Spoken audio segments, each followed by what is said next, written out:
muridnya apa namanya pada kabur. Kenapa? Karena orang tua berpikirnya ngasih tugas. Guru bilang kasih tugas, enggak bisa. Makanya saya bilang ke guru-guru TK di TK saya tuh, kasih tugasnya tugas main-main aja. Kemarin main bikin gelembung sabun yang pakai kain gitu, wah sampai wah anaknya happy, emaknya happy, ibunya happy, gurunya juga happy.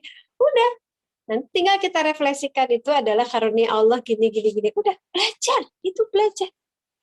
Kegiatannya mencuci sepeda sendiri, mencuci sepatu sendiri, ngelipat, padahal itu sebetulnya pelajaran motorik dan lain sebagainya gitu. Kalau kita mindsetnya belajar itu harus di depan alat tulis, mengenal huruf, mengenal angka, mengenal bentuk, udahlah. Lo kumpulin tuh barang-barang.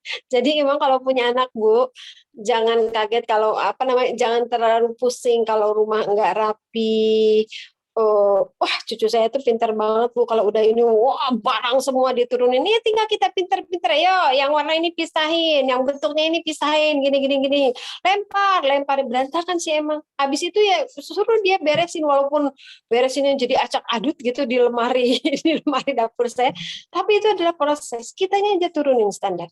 Kalau kita nggak terlalu perfect sih, insya Allah nggak akan terlalu stres lah insya Allah. Iya. Yuk. Itu ada. Iyalah, kalau harus di pesantren. Anak saya juga gitu, disuruh hafalan di rumah mah susah Bu. Ntar aja di pesantren ya, walaupun alhamdulillah ada tambahannya, tapi gitu ya. Ya dia nggak stres, nggak bikin masalah lain di rumah aja udah alhamdulillah. Kalau saya mampu nggak terlalu gimana gitu, masih sholat 5 waktu, masih mau duha, sekali-kali tahajud, tilawahnya masih, zikir paginya masih, udah alhamdulillah. Mereka juga stres apalagi kita kan gitu. Oke. Iya, kita perangnya sama idealisme orang tua, kitanya harus turun, kitanya harus berpikirnya dengan cara berpikir anak-anak. Sebagai pendewasa yang diajarkan untuk menerima konsekuensi seperti kisah anak yang ketahuan mengatakan, nah itu bikin konsekuensi itu dari kecil Bu, dari kecil. Jadi di TK, di SD itu kita biasakan anak-anak itu untuk membuat aturan sendiri. Jadi kami di kelas itu nggak ada tata tertib yang dibikin oleh guru, nggak ada. Tata tertib itu dibikin oleh anak-anak, dengan suruh anak-anak, tapi kita mengarahkan. Misalnya gini, kita kan punya aturan nih. Kita punya aturan di kelas itu nggak boleh berisik misalnya. Kita mengatakan teman-teman, kira-kira mana yang lebih nyaman kalau kita belajar tenang, suasana tenang, sepi, dengan belajar kalau berisik. Dengan tenang, nanti kan anak-anak pasti gitu. Kira-kira gimana ya caranya supaya kelas kita tidak ribut? Nanti ditulis tuh sama gurunya, sebetulnya nanti kesimpulan poinnya itu sama dengan yang kita draft lah gitu. Tapi bahwa mereka berproses itu adalah konsekuensi mereka, aturan yang dijalankan oleh mereka, itu dari kelas 1 tuh udah bisa konsekuensi. Jadi bukan hukuman. Sekarang kalau misalnya ada yang berisik, teriak-teriak, konsekuensinya apa? Dia harus meminta maaf di depan teman kelasnya, dia harus tidak boleh marah kalau diingatkan oleh teman sebangkunya, dan seterusnya. Jadi mereka sendiri yang membuat itu, harus dilatih sejak sedini mungkin. Dan sekali lagi ini biasa penyakitnya itu adalah excuse-nya orang tua. Tanggung jawab misalnya ya. Kalau saya waktu itu, ini kalau misalnya mau belanja. Kalau mau belanja, anak-anak kan ya bukan anak-anak aja kan, kadang-kadang mama juga suka lapar mata, suka uncontrol kalau udah ke supermarket kan gitu. Makanya kalau mau gitu, kita kasih patokan, kakak kita mau ke supermarket, bunda mau beli ini. Kakak mau beli apa? Bunda kasih kesempatan untuk belanja sendiri senilai 10.000 misalnya gitu. Udah pegang tuh 10.000. Nanti ketika di supermarket itu atau di mall itu anak itu ingin yang lain yang di luar 10.000 itu, jangan dikasih. Tapi nanti nangis Bu Sufi, biarin aja. Saya mau kalau nangis biarin aja. Saya tungguin, pernah tuh berapa kali saya tungguin. Sok kalau mau nangis ibu tungguin.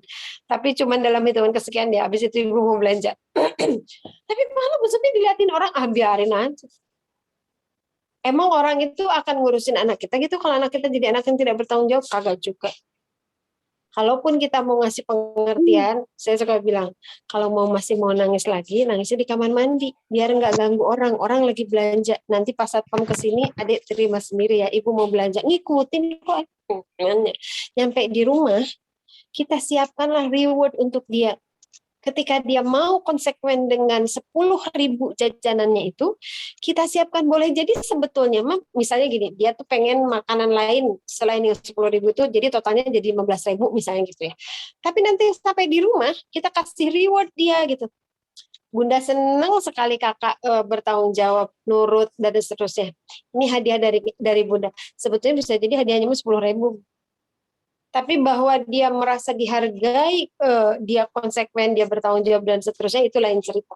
Dengan kalau kita misalnya, gimana sih, kata ibu udah 10.000 aja, udah cepetan, ambil, dipenuhi sih, jadi 20.000. Tapi dengan marahnya ibu, apalagi saya kalau udah ngelihat di mall tuh udah dicubit anaknya gini, gimana sih, cepetan, ambil. Oh ya Allah, janganlah ya, kasihan. Kitanya juga stres. Kita pikir dia bahagia, dipenuhi jadi 20.000. Enggak juga. Ketika dipenuhi 20.000-nya, tapi dia ngelihat emaknya melotot, emaknya nyubit. Nah, itu yang nempel tuh itunya, bukan mainan yang 10.000. Enggak, yang nempel tuh itunya. Emaknya melototnya, emaknya ngebentaknya, emak melototinnya, emak nyubitnya. Itu yang akan nempel. Jadi konsekuensinya tergantung. Jadi kayak misalnya membereskan mainan gitu, itu harus dari kecil, Bu. Iya, kalau anak saya yang paling kecil tuh dulu kalau udah marah tuh rak buku tuh banget gitu. Saya udah kasih tahu pokoknya kalau kamu yang berantakin waktu itu kelas berapa? TK. Berantakin kamu yang beresin. Minta susu nggak saya kasih, beresin dulu. Ada tamu, wah kesepetan nih ada tamu, nangis kan, wah saya bilang ke tamunya, maaf ya Bu, anak saya harus bertanggung jawab itu dulu, baru saya kasih susu. Jadi mohon maaf kalau ngobrolnya terganggu, biarin dia, nanti dia juga diam sendiri, malu. Tapi sekali kita excuse, dia akan begitu. Tenang, kalau ada tamu, si ibu pasti nurutin. Kalau ada tamu, saya pasti dimaafin. Kalau ada tamu, pasti mau nyesain. Itu udah lewat nanti. Jangan sekali-kali di excuse seperti itu. Di tempat umum segala macam dikasih tahu aja. Kamu kalau mau nangis boleh, tapi jangan berisik. Di sini banyak orang terganggu, bukan di rumah sendiri. Jadi nanti lama-lama dia akan terbiasa dengan konsekuensi itu. Memang berat ngedidik anak sekarang tuh berat banget. Jadi godaan kita kan dulu apa ya? Kalau zaman saya godaannya paling film si Unyil doang. Cuman 30 menit, naikkan dikit pas SD kelas batu film Kumkum, terus sama Little House, udah itu doang. Sekarang anak tiap melek godaannya kan gitu. Jadi kitanya emang yang harus konsekuen. Kalau dalam urusan konsekuensi itu kitanya. Sekali kita excuse, otak anak itu akan bikin rumus. Kalau kita excuse, sekali excuse, 2 kali excuse, anak itu akan bikin rumus. Oh, berarti saya tuh di-excuse kalau kondisi gini. Saya jamin. Di perjalanan, ada mertua, ada neneknya, itu kita sering excuse. Jangan. Pokoknya kalau misalnya aturannya udah seperti itu, saya belajar ini dari Dr. Sarmini. Walaupun saya nggak bisa se-strict dia ya, luar biasa beliau. Dr. Sarmini tahu kan? Pernah diundang nggak Ibu Cici ke Salam? Belum, Bu Sufi. Boleh, Bu. Kali-kali diundang juga. Masih dulu di sekolah. Dr. Sarmini itu, beliau tuh dokter dokter lulusan Sudan. Beliau jurusan bahasa Arab untuk orang non-Arab. Katanya, nanti kenapa sih ngambil jurusan bahasa Arab untuk non-Arab? Saya bilang gitu. Terus kata beliau, lah anak saya kan bukan orang Arab katanya. Sementara saya harus mengajarin Al-Quran.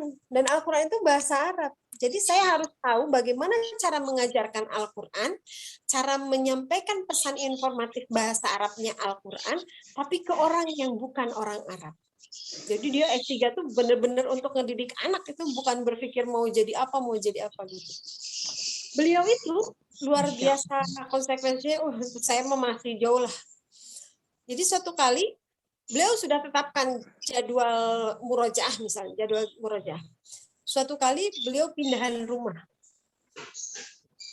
Kalau kita udah tuh ambiar kan jadwal kan, mau pindahan rumah kah, atau nikahan, atau apa gitu. Beliau tuh enggak.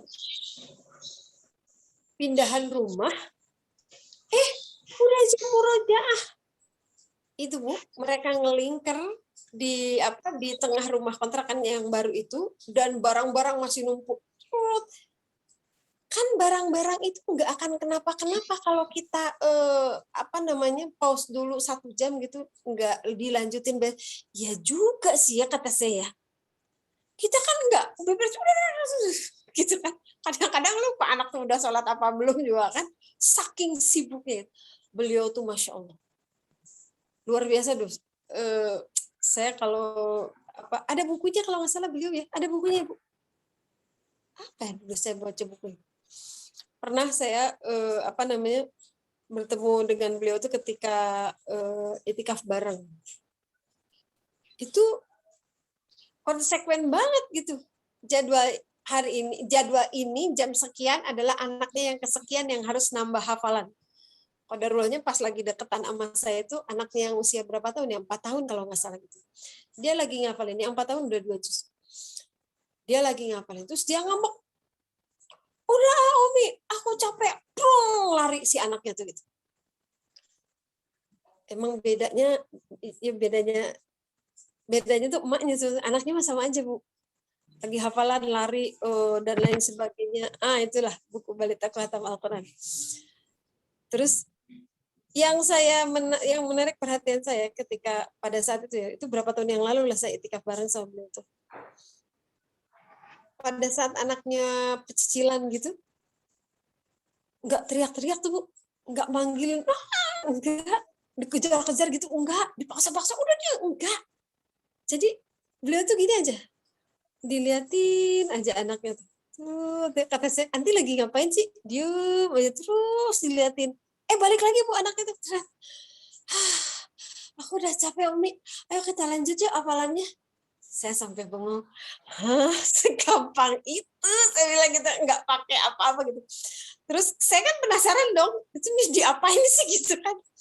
Saya bilang, nanti tadi ngapain sih? Enggak, berdoa aja.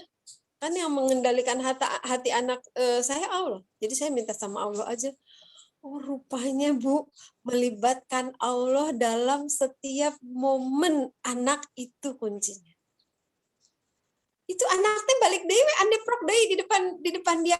Tadi sampai ayat berapa Umi? Jadi waktu saya datang ke dia tuh, si anaknya tuh lagi di pangkuan ibunya, terus anak itu bilang, Umi, aku ngafalin, Umi sambil bikin mie ya di dahi aku. Kata saya, ini apaan sih anak itu?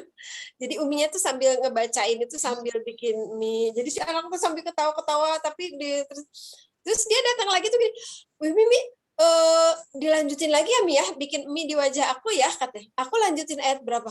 Terus ya Allah, Robi, segampang itu gitu, kata saya. Oh, yang beda emaknya, anaknya mah sama sama anak saya, pecicilan dan lain sebagainya. Kalau kita kan nggak ada gitu kan. Ayo cepet nah, besok udah setoran lo ke bu guru, nyanyi, kita pegangin. Ayo cepet tuh. Enggak, lepas ternyata kalau gitu. Sejak itu tuh saya ngelihat beliau, Masya Allah. Ada satu lagi tuh cerita di bukunya itu, ketika anaknya macet di salah satu halaman Iqra kalau nggak salah. Dan beliau tuh berkali-kali sholat hajat. Sholat hajat. Anaknya nggak mau makan, sholat hajat. Masya Allah. Kita anak nggak makan, yang kepikirannya imbus. Yang kepikirannya vitamin. Kukur mafit, apalah zaman dulu ya. Beliau tuh sholat hajat, ya Allah, anak saya nggak mau makan. Ya Allah, anak saya Iqra di sininya macet, apalagi di sini macet sholat hajat. Ada yang anaknya belum mau ngerjain tugas terus kita sholat hajat? Belum nyampe kayak gitu ya. Jadi mungkin boleh jadi ketika kita tidak terlalu melibatkan Allah dalam semua proses itu, Allah juga tidak terlibat banyak dalam proses PJJ anak kita, dalam proses WFH-nya kita, karena kita kurang banyak melibatkan Allah. Ada ibu-ibu yang kalau pagi-pagi, ya Allah bantu saya untuk bisa menemani anak saya PJJ hari ini dengan tenang, dengan bahagia. Udah? Ada. Aku Nenek. cakap aja. Alhamdulillah. Dari Ada nanti Kak yang cakap aja bangun loh. tidur kemudian ngedoain gurunya, ya Allah mudah-mudahan hari ini gurunya good mood, gurunya sehat. Bayang Bu kalau PJJ gurunya sakit kan, waduh repot juga tuh. Sekarang baru berasa ya, ternyata jadi guru itu bukan hal yang gampang. Kita nemenin 2, 3, paling banyak 4 anak gitu ya, TK, SD, SMP, SMA. Kebayang guru anak-anak kita sekelas Bu, 25 orang, 30 orang, dipegang sama 2 guru, terus ada kekurangan dikit, orang tuanya langsung, gimana sih Bu Guru, anak saya nggak perhatiin. Oh, gitu. Sekarang baru kerasa tuh jadi guru tuh, ternyata nggak mudah gitu ya. Padahal gajinya 3 koma, 2 koma gitu kan. Tanggal 2 udah koma, tanggal 3 udah koma. Oh, udah 3 koma udah keren itu kalau gaji guru segitu. Gitu. Dah santai aja lah. Yang penting mah kita be happy. Waktunya bercanda sama anak-anak, bercanda aja dulu.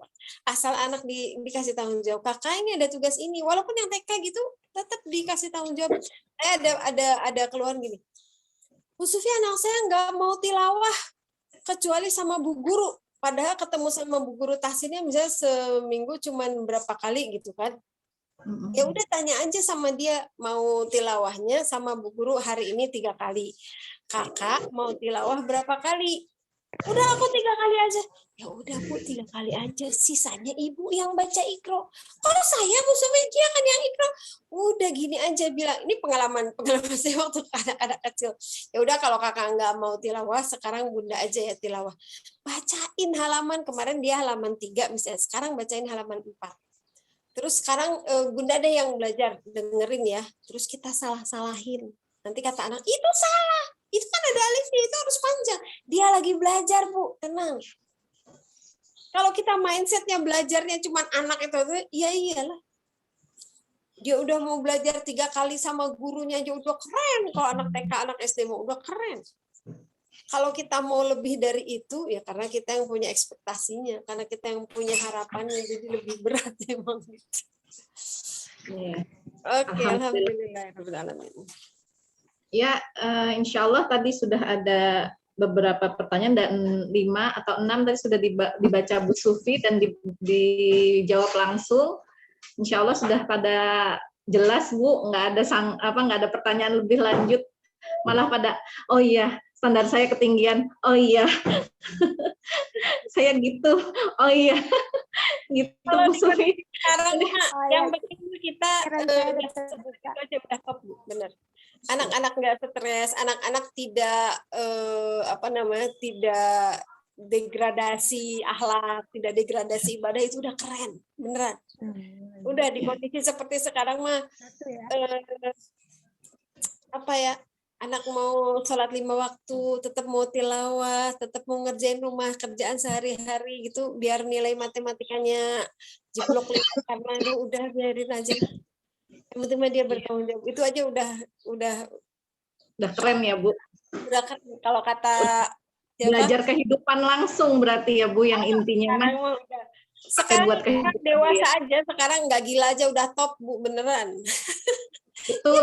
Betul Mbak Dewi, ke life skill sama ke tauhidnya ya. Iya. Jadi ibadahnya, akhlaknya, penanaman frame berpikir itu penting loh Bu. Penanaman frame berpikir dari kasus-kasus yang terjadi, kita ngobrolin ke anak-anak itu pelajaran.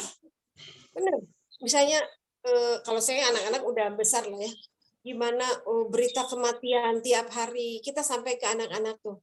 Ada teman anak saya yang kuliah, teman anak saya yang SMP, ada yang sudah meninggal. Kita sampaikan ke anak-anak. Meninggal tuh nggak cuma untuk orang tua, nggak cuma untuk kakek-kakek. Jadi tetap harus berada dalam kebaikan, dalam kesolehan, karena mati itu bisa kapan aja. Itu pelajaran. Hello, itu satu bab loh. Jangan dikira kita ngobrol gitu itu nggak ada pelajaran. Itu satu bab loh. Satu bab akidah tentang beriman kepada takdir, kematian, dan seterusnya. Banyak cerita. Jadi jangan dikira kita ngobrol di meja makan, kita ngobrol sambil apa-apa. Itu pelajaran. Pelajaran hidup benar yang belum tentu didapatkan di bangku kuliah, belum tentu didapatkan di rangkaian silabus kurikulum gitu. Jadi ya keep calm lah, tenang aja. Masya Allah. Jadi ibu-ibu sekalian, intinya luar biasa gitu, pandemi ini justru mengajarkan kita lebih daripada biasanya. Ekstra kelasnya di luar sekolah itu luar biasa banyak gitu. Bu Sufi tadi saya tertarik, Bu. Apa tuh? Tertarik yang tadi Bu Sufi paparkan mengenai osteoporosis dini ya, usia dini. Kemarin itu sempat dibahas juga di grup angkatan saya gitu. Memang Bu, gara-gara mager di rumah aja, nggak kena terpapar sinar matahari, jadi kualitas vitamin D dari matahari juga kurang gitu. Itu memang bahaya banget gitu. Bahkan sampai beberapa teman juga memang memeriksa kadar vitamin D-nya di rumah sakit, dan benar Bu, pada turun gitu, sampai harus diresepkan oleh dokter vitamin D3 dosis tinggi. 2000 IU, 1000 IU, bahkan ada yang 5000 IU. Masya Allah gitu. Bu Sufi waktu pas ikut webinar itu apa ada ini Bu, apa ada tipsnya menghindari itu? Jadi harus dipaksa anak-anak berjemur. Saya sekarang anak-anak tuh karena alhamdulillah dapat rezeki kemarin, anak sama suami positif, jadi dijadwal, Adek mau ya nanti setengah jam, setengah jam kaku banget, setengah jam udah setengah jam Bu, ya Allah, udah pokoknya mah. Habis itu abinya, karena waktu abinya sama anak saya yang positif, kita kan rumahnya depan-depanan tuh, saya di depan rumah, jadi gantian gitu. Itu dijadwalin akhirnya. Ya, dan walaupun mungkin buat anak-anak iya apaan sih gitu. Tapi saya sadarkan, daripada lo jadi kakek-kakek di usia 40 tahun. Iya. Harus memaksakan ya Bu, berarti ya. Dijadwalin aja. Dipaksain mau nggak mau, dan kitanya juga memaksakan diri, karena kalau nggak gitu ya konsekuensinya di sekian puluh tahun yang akan datang. Saya ngasih pelajaran ke anak-anak saya tuh habit berolahraganya kurang, bahkan nggak ada. Karena pelajaran olahraga kita kan dulu pelajaran teori, terus baru praktek loncat, dan lain sebagainya pas ujian doang kan. Padahal pelajaran olahraga itu sebetulnya harus menciptakan habit dan punya skill berolahraga kan, harusnya gitu. Dan terasa sekarang gitu, usia 50 tahun itu sama ceritanya sama mertua saya usia 70 tahun, coba gimana? Nanti kalau generasi berikutnya usia 30 tahun sama ceritanya dengan usia saya 50 tahun kan kasihan. Sementara tantangan ke depan tuh luar biasa gitu. Jadi harus disadarkan juga yang begitu-begitu tuh. Kayak ringan-ringan gitu, tapi makanya harus tetap terlibat dalam kegiatan sehari-hari. Kalau saya mah ya gitu, pura-pura kita ini aja. Jemurin pakaian, angkatin jemuran, keluarin mobil, ini biar gerak aja dah. Kalau nggak dipanggil pada nggak keluar tuh anak-anak teh. Kadang-kadang membuat makan aja dipanggil kan gitu. Jadi sengaja aja ke warung, kemana biarin. Kata anak saya, banyak banget sih Bu. Bayangin kalau ente kagak ada, semua ibu yang ngerjain. Banyak kan? Udah gitu, mumpung belum ke pondok, kerjain sono. Siap Bu. Siap insya Allah. Ya. Lalu yang untuk gerak. Ya, kalau untuk gamer Bu, untuk anak-anak yang ini apakah ada harus diwaktuin atau ada maksudnya penyaluran hiburan untuk mereka gitu? Mungkin kan game itu juga nggak semuanya buruk ya Bu ya, ada juga game-game untuk anak-anak yang bermanfaat gitu. Kalau misalkan kita ikut kelas parenting Bu Eli Risman kan terhadap gadget maksimal hanya setengah jam ada maksimalnya. Zaman sekarang boro-boro ya Bu, orang sekolah aja juga online gitu jadinya. Ya. Kan Bu Dr. Aisyah Dahlan juga sempat bicara gitu, oh ini tidak bisa dihindari untuk urusan gadget sekarang ini sudah generasinya seperti ini, kita harus menerima. Bahkan saya sempat nanya, Ibu bagaimana kalau gelombang elektromagnetiknya membahayakan tubuh anak-anak, tubuh kita gitu.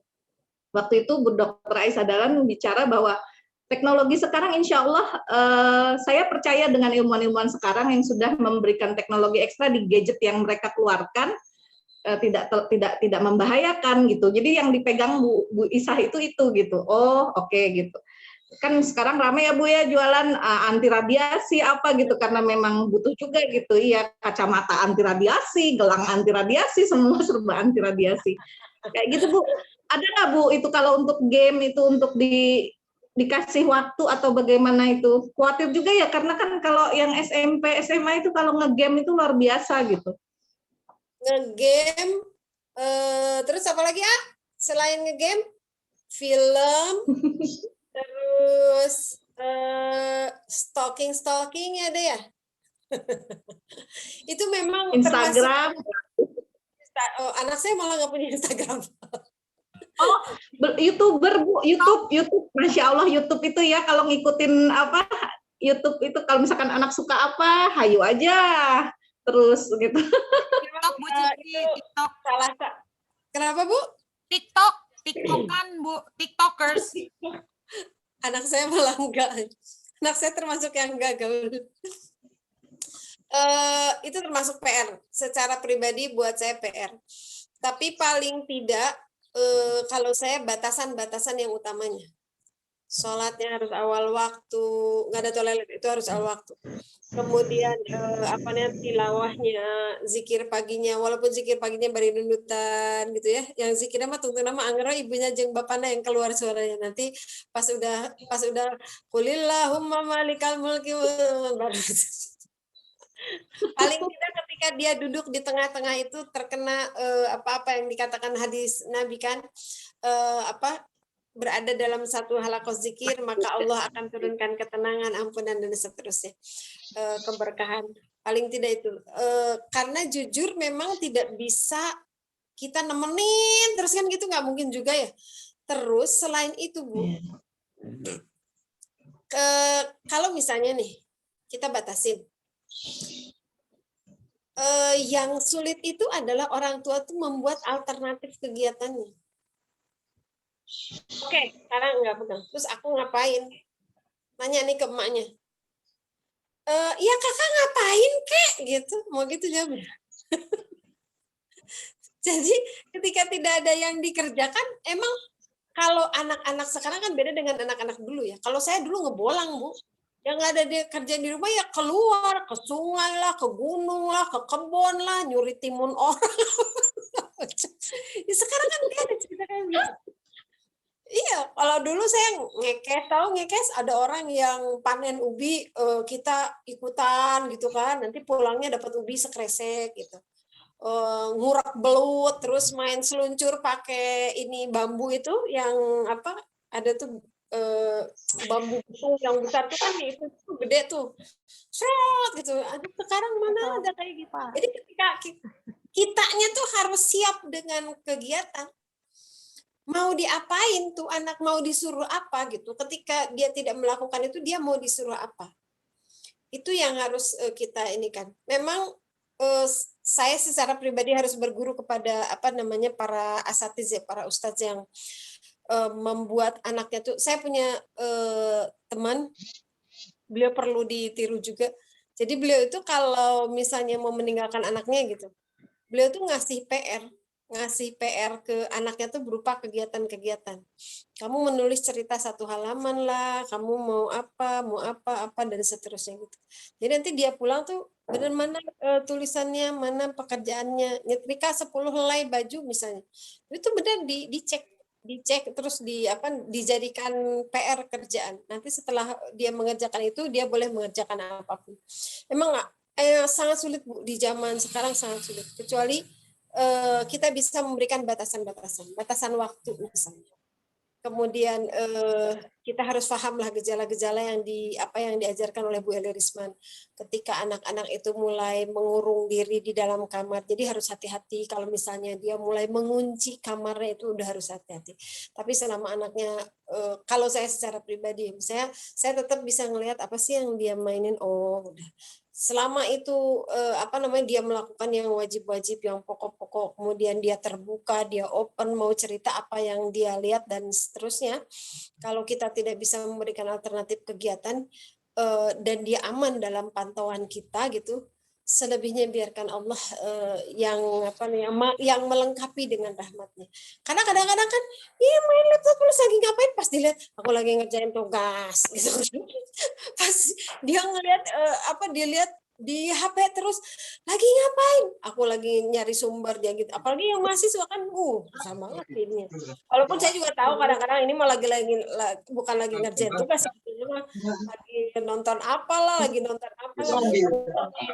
Kalau saya ya, karena saya belum bisa memberikan alternatif kegiatan, terlalu dengan anak-anak, sehingga batas saya itu sangat minimal, aman. Anak tidak merahasiakan sesuatu, masih bisa kita pantau. Waktu wifi-nya kita kendalikan, dikendalikan juga Bu, jangan 24 jam. Yang pokok-pokoknya jalan, insya Allah lah, bismillah. Semoga selebihnya adalah rahmat Allah yang membimbing anak-anak kita, insya Allah. Dan semoga Allah memaafkan kelalaian kita dalam menjaga anak-anak, insya Allah. Amin, Allah. Iya, betul. Alhamdulillah sudah 14.55.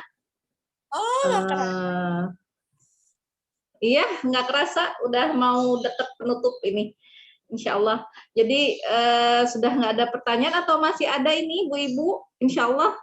Kalau mau langsung bertanya boleh satu orang, ada nggak? Boleh satu orang lagi deh.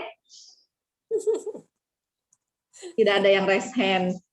Baiklah, sepertinya sudah cukup Bu Sufi. Kita sudah berada di layar 2 jam ini, kurang 5 menit.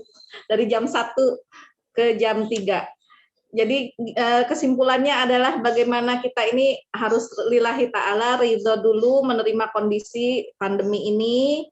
Yang keduanya tetap semangat, mindset belajarnya kita kepada anak, standarnya agak diturunkan supaya tidak stres.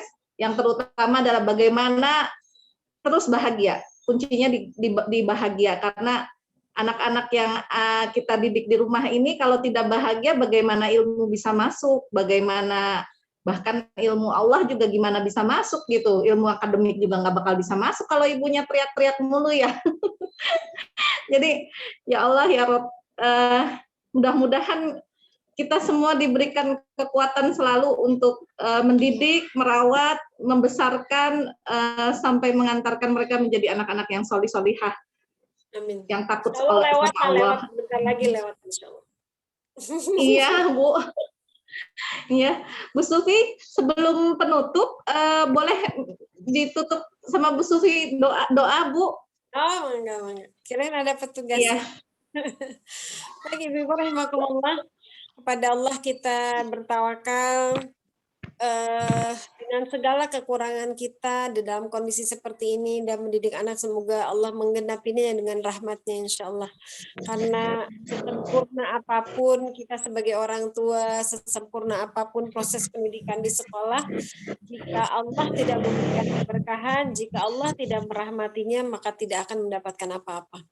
Semoga apa yang kita lakukan hari ini dipandang oleh Allah sebagai sebuah ikhtiar kita untuk bersaksi di hadapan Allah bahwa kita melakukan sebuah ikhtiar untuk menjadi orang tua yang baik insya Allah. Dan semoga Allah mengampuni segala kesalahan kekurangan kita dalam mendidik anak insya Allah. Ala hadhihi niyah wa kulli niyatin salihah al-fatihah. A'udzu billahi minasyaitonir rajim. Bismillahirrahmanirrahim. Alhamdulillahi rabbil alamin arrahmanir rahim maliki yaumiddin. Iyyaka na'budu wa iyyaka nasta'in. Ihdinas siratal mustaqim. Shiratal ladzina an'amta 'alaihim ghairil maghdubi 'alaihim waladdallin. Hamdan yuwaffi ni'amahu wa yukafi'u mazidah ya rabbana lakal hamdu kama yanbaghi li jalali wajhika wa 'azimi sultanik. Allahumma shalli 'ala sayyidina Muhammad wa 'ala ali sayyidina Muhammad wa salli 'ala sayyidina Ibrahim wa 'ala ali sayyidina Ibrahim في العالمين إنك حميد مجيد. اللهم ربنا إننا آمنا فاغفر لنا ذنوبنا وقنا عذاب النار. لا إله إلا أنت سبحانك إني كنت من الظالمين. ربنا هب لنا حكما وألحقنا بالصالحين واجعل لنا لسان صدق في الآخرين واجعلنا من ورثة جنة النعيم. اللهم ربنا هب لنا من أزواجنا وذريتنا قرة أعين واجعلنا للمتقين إماما. ربنا أوزعنا أن أشكر نعمتك التي أنعمت علينا وعلى والدينا وأن أعمل صالحا ترضى وأصلح لنا في ذريتنا وادخلنا في عبادك الصالحين. ربنا آتنا ما وعدتنا على رسلك ولا تخزنا يوم القيامة إنك لا تخلف الميعاد. ربنا آتنا في الدنيا حسنة وفي الآخرة حسنة وقنا عذاب النار وقنا عذاب النار وقنا عذاب النار. اللهم إنا نسألك سلامة في الدين وعافية في الجسد وزيادة في العلم وبركة في الرزق وتوبة قبل الموت ورحمة عند الموت ومغفرة بعد الموت. اللهم هون علينا في سكرة الموت ونجاة من النار والعفو عند الحساب. ربنا آتنا في الدنيا حسنة وفي الآخرة حسنة وقنا عذاب النار. سبحان ربك رب العزة عما يصفون والسلام على المرسلين والحمد لله رب العالمين. وعفو منكم رحمكم الله. Mudah-mudahan bermanfaat. Assalamualaikum warahmatullahi wabarakatuh. Waalaikumsalam warahmatullahi wabarakatuh. Baik, ibu-ibu sekalian yang dirahmati Allah. Oh, ada bapak-bapak juga itu. Baik, kita tutup kajian kali ini dengan bacaan hamdalah alhamdulillahirabbil alamin dan doa penutup majelis. Subhanaka Allahumma wa bihamdika asyhadu an la ilaha illa anta astaghfiruka wa atubu ilaik.